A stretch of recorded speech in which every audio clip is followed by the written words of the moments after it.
ज़मीं पर चले आएंगे, चांद सूरज ज़मीं पर चले आएंगे, चांद सूरज ज़मीं पर चले आएंगे, और सितारों का लश्कर चला आएगा, चांद सूरज ज़मीं पर चले आएंगे। चांद सूरज ज़मीं पर चले आएंगे, और सितारों का लश्कर चला आएगा।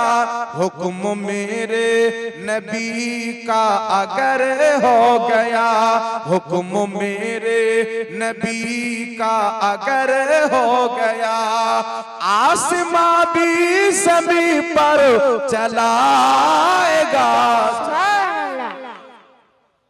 তুমি সুবহানাল্লাহ বললা, মাশাআল্লাহ তুমি বললা, তুমি টাকা দান করেছো বাবু, তুমি টাকা দাওনি, তোমার আব্বু টাকা দিয়ে পাঠায়নি, এই মাশাআল্লাহ। যাক বাবা, বক্তব্য রোজ রোজ রাখতে হচ্ছে, এখন রমজান অবধি